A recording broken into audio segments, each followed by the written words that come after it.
Chapter 7, Decontamination, Point of Use Preparation and Transport. Learning Objectives. As a result of successfully completing this chapter, readers will be able to 1. Review the 4 main goals of a soiled item preparation and transport. 2. Identify the sources of contaminated items. 3. Explain point of use preparation procedures. 4. Review basic procedures to transport soiled items from user areas to the central service decontamination area. 5. Discuss safety guidelines for transporting soiled items to the central service decontamination area. And finally, 6. Identify basic sources of education and training information applicable to the transport of contaminated items. Introduction. Reusable instruments and other medical devices processed in the Central Service Department are transported to patient care and treatment areas where they are used in a wide variety of procedures and applications. After use, they must be transported back to the Central Service Decontamination Area to be processed for reuse. Sometimes the transport distance is only a few feet, but other items may need to be transported a few miles or more, and that is between facilities. Whether the distance is only a few feet from the user department and central sterile or several miles between facilities, consistent handling of soiled instruments is a must. This chapter reviews recommended protocols and requirements for these transportation activities. Goals of point of use preparation and transport.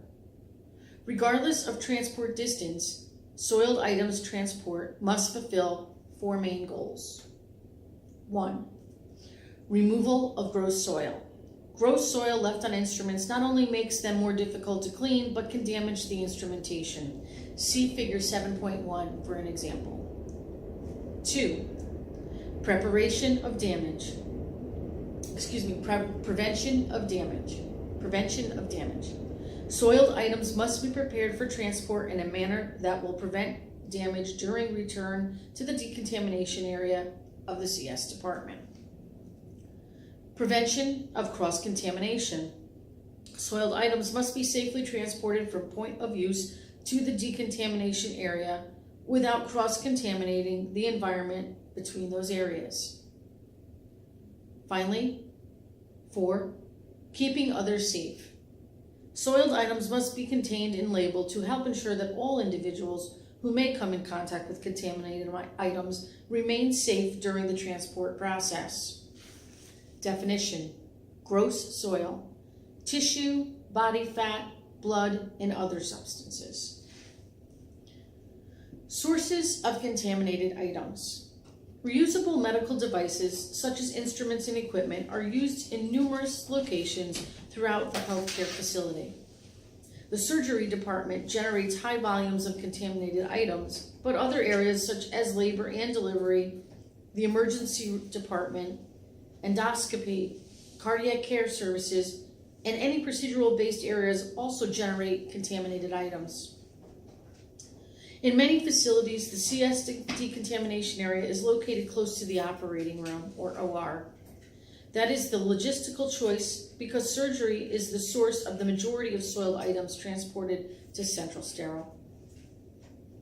Enclosed carts filled with contaminated instruments, equipment, and utensils can be easily, quickly, and safely transported to the decontamination area through a connecting hallway. If the CS department is located on another level of the facility, items can be transported between floors using a dedicated elevator or dumbwaiter system that is used exclusively to transport contaminated items. See figure 7.2 for an example. Contaminated items may be returned to the CS decontamination area during scheduled soil pickup rounds or upon request from a user department. Sometimes, soiled items may be delivered to the decontamination area by employees of the user department. For example, surgical staff return case carts to the decontamination area after a surgical procedure. Generally, however, contaminated items are placed in a designated holding area to be picked up by CS technicians at designated times. See Figure 7.3 for an example of that. Holding items until return to central service. All departments that use and store reusable items for later transport to central service department need a designated holding area for contaminated items until they can be retrieved. These areas should be clearly designated by a biohazard sign. See Figure 7.4 for an example of a biohazard sign. And should not be accessible to visitors other than unauthorized personnel. They should not be accessible to visitors or other unauthorized personnel. The contaminated holding area should have contaminated trash and linen receptacles and a dedicated hand washing sink. Areas where liquid waste, including blood and suction canister contents, may be an issue will also need a shielded, flush-tight commode for liquid waste disposal. This is all in the holding area. Definition: biohazard sign. Notices posted in easily seen locations that alert persons in the other area about the presence of harmful bacteria, viruses, or other dangerous biohazardous agents or organisms. Point of use preparation. Instrument decontamination begins at the point of use.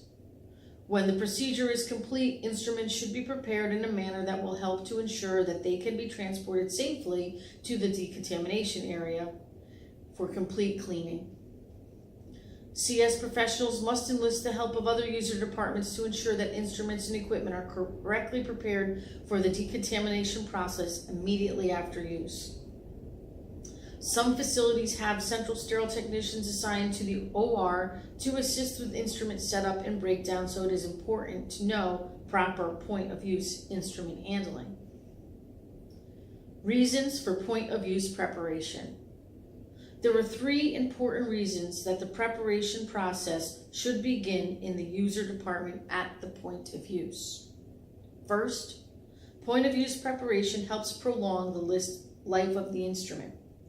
Common substances to which instruments are exposed during procedures such as blood and saline can break down devices' protective finish and accelerate decomposition.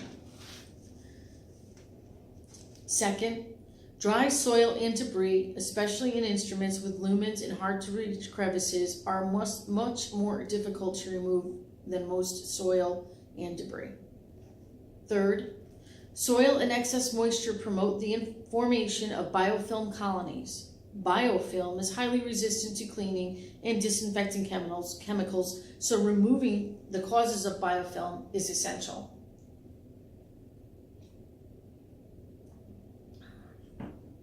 Definition: biofilm. A collection of microorganisms that attach to surfaces in each other and form a colony. The colony produces a protective gel that is very difficult to penetrate with detergents and disinfectants. When soil dries, instruments require more aggressive cleaning methods, and instruments with dried soil also take longer to clean.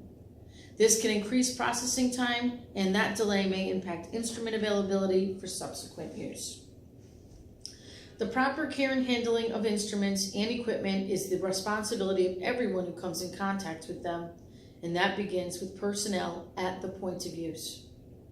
Personnel responsible for handling instruments at the point of use must keep in mind that those instruments are precision devices that can have a negative impact on patient care if not managed properly. Instruments should be handled with care throughout the procedure and be properly prepared for transport according to facility policy. Figure 7.5 will show an example of an instrument setup in OR. Point of use preparation guidelines. Point of use preparation does not replace the cleaning process. Instead, its purpose is to begin the cleaning process. The following guidelines should be followed when users prepare items for transport to the central sterile decontamination area. Remove gross soil from instruments. Wear appropriate PPE while preparing instruments for transport. Next, Follow the manufacturer's instructions for point-of-use cleaning and preparation. For example, flexible fiber optic endoscopes manufacturers typically suggest that water and enzymatic solution be suctioned through the scope's suction channel at the end of the procedure to pre-clean the suction channel. They also state that the shaft should be wiped to remove gross soil. Separate reusable sharps from other instruments.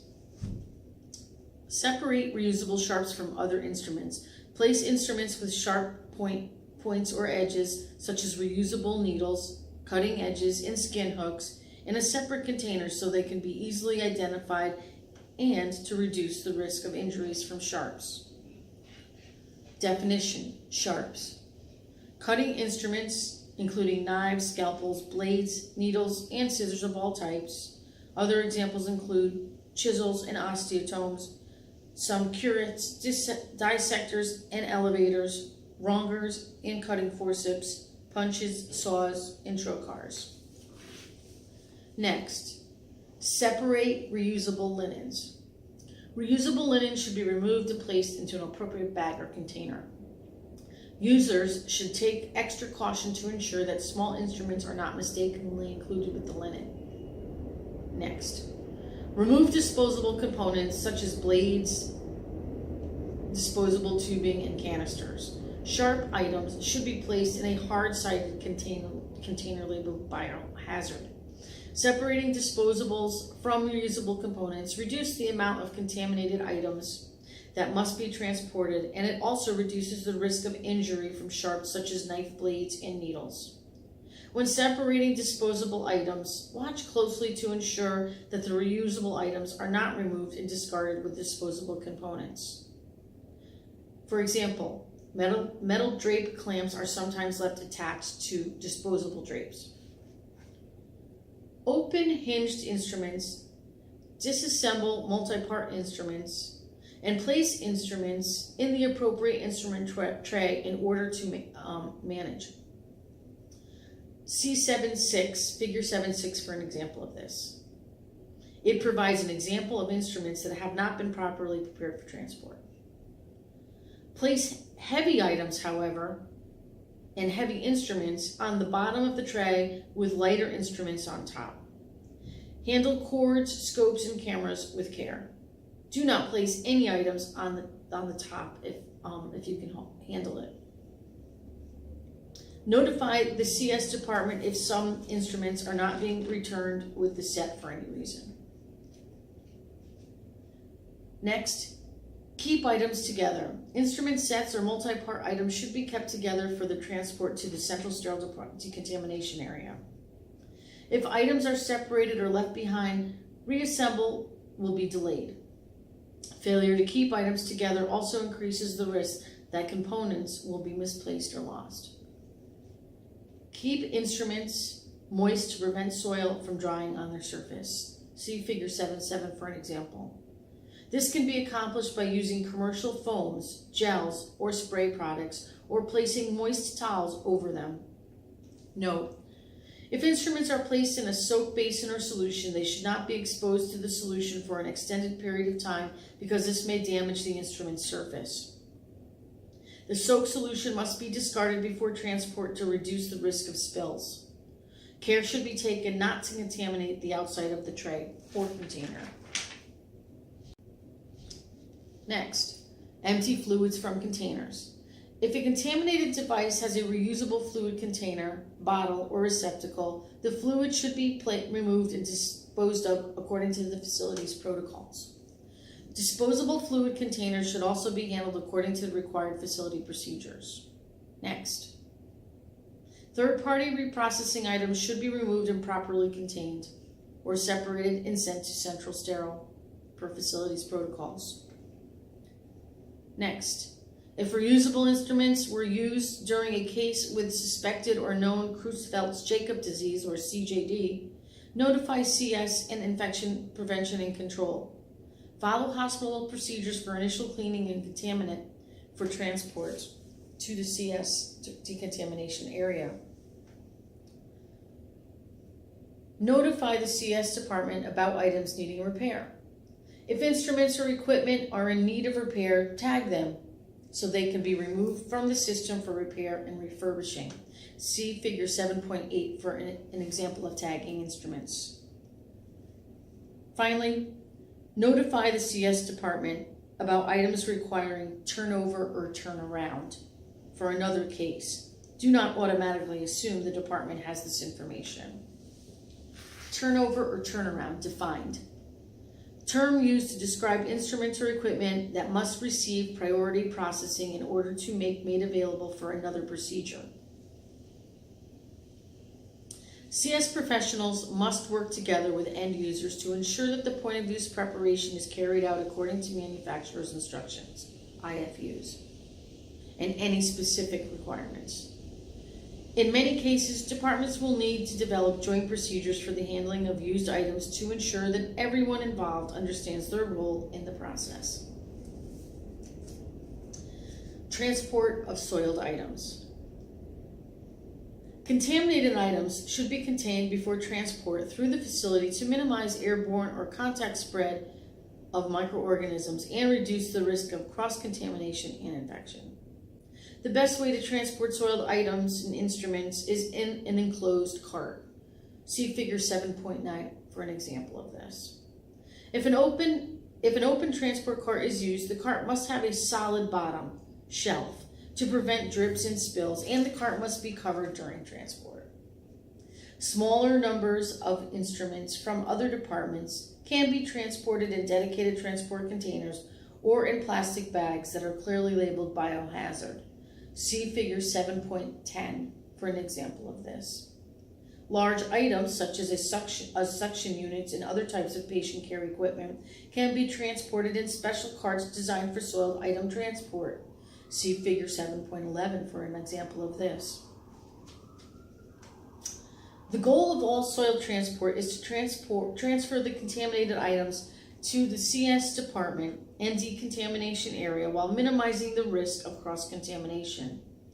All transport devices must be free from external gross contamination, such as blood, before transport to reduce the risk of environmental contamination and personnel exposure. Contaminated items should be handled as little as possible to reduce the risk of exposure to employees and patients. Place instrument sets securely in the cart. Sets should be placed so they do not slide or fall during transport. Metal trays and containers should not be placed on top of more fragile plastic trays and containers. See Figure 7.12 for an example of this. Do not mix unopened sterile and soiled items in the same cart because this will contaminate the sterile items. Personnel transporting contaminated items should be trained and must consistently follow safe handling procedures. These include methods to safely load transport devices to avoid spillage and to ensure items are securely contained. See Figure 7.13 for an example of this. The transport of contaminated items should be kept physically separate from the transport of their clean and sterile counterparts. Containers and carts used for transporting contaminated items should not be used to transport and deliver clean items unless they are thoroughly decontaminated between use. For example, surgical case carts used to transport soiled instruments from surgery to the decontamination area must be decontaminated before they can be used to transport sterile packages back to surgery. See 7.14, which provides an example of a cart washer that can be used for this purpose. Ideally, soiled devices will be transported to the CS decontamination area immediately after use. This reduces the opportunity for soil to dry on the instruments. The longer instruments are damp and unclean, the greater the chance for biofilm to begin to form. Returning instruments quickly allows the items to be returned to service in a timely manner. Contaminated items from other departments are often placed in a holding area for pickup on a scheduled basis by CS technicians who then return them to the decontamination area for processing. These soil pickup rounds should be conducted as scheduled because failure to perform soiled item pickups can lead to equipment and instrument shortages. All healthcare facilities have limited numbers of instrument sets and patient care equipment. The instrument and equipment replenishment system relies on items moving through the system, from storage to use to processing and back to storage. Items should be returned to use in a timely manner to maintain an adequate supply of available instruments and equipment.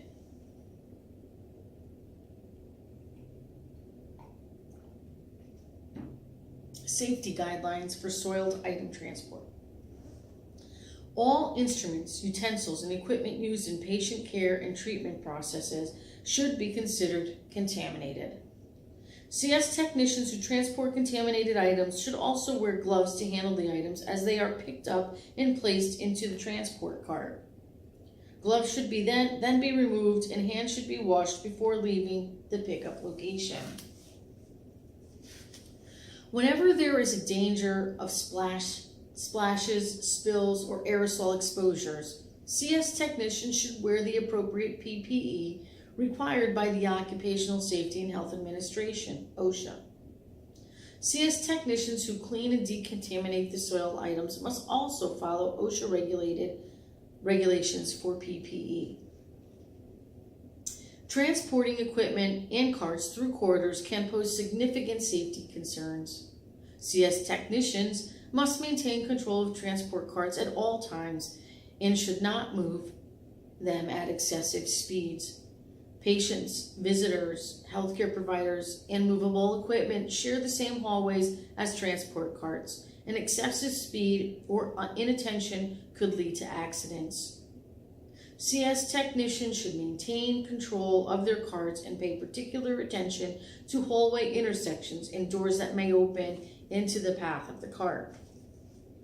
Many facilities install safety mirrors at hallway junctions to help prevent accidents. See Figure 7.15 for an example of this. Carts containing soiled items should never be left unattended. In addition to maintaining safe control of their transport carts, CS technicians should always yield to patients and visitors in hallways and at elevators. In any healthcare facility, the routine transport of soiled items never takes precedence over the transport of patients. Off-site processing. Sometimes, contaminated items may need to be transported between buildings or to a central off-site processing center. When it is necessary to transport contaminated items using a truck or a van, facility personnel must consult the U.S. Department of Transportation, or DOT, and follow guidelines that are applicable in state and local requirements for the safe transport of biohazard materials. When preparing items for off-site transportation, care should be taken to protect the instruments from damage during transport. Instruments should be placed in their containers in a manner that will shield the instruments from movement that could lead to damage. Instrument trays should be placed securely in a transport cart, which can then be secured inside the transport vehicle. Instruments should be transported as soon as possible after the procedure to reduce the risk of the soil drying, which makes instruments more difficult to clean. Education and training. When performed improperly, the transport of contaminated items can pose a threat to the safety of patients, visitors, and employees. Carefully thought out procedures must be developed to help ensure that all contaminated items are appropriately handled. The development of these procedures should be done with the input and/or support of the facility's infection prevention and hazardous materials committees. Recommended practices for contaminated items transport are provided by the Association and Advancement of Medical Instrumentation, also known as AAMI or AMI. Procedures should also reflect OSHA regulations. Additional information regarding soiled item preparation and transport can be obtained from the Association of Perioperative Registered Nurses, AORN or AORN. Everyone who may have contact with contaminated items must be educated about the dangers associated with biohazard items. In addition to education and training for CS technicians, this includes environmental service employees, courier and transport technicians, and drivers. Their education should include proper handling of biohazardous items and the correct application and use of PPE. Conclusion. Instrument preparation at the point of use and proper transport to central service requires interdepartmental teamwork. Good communication and training can help personnel in all departments protect their facilities' instruments and better serve patients. By understanding and following recommended guidelines for preparation and transport of contaminated items, CS technicians help protect patients, visitors, and healthcare workers. Terms to remember: gross soil, biohazard signage, biofilm, sharps, turnover/turnaround.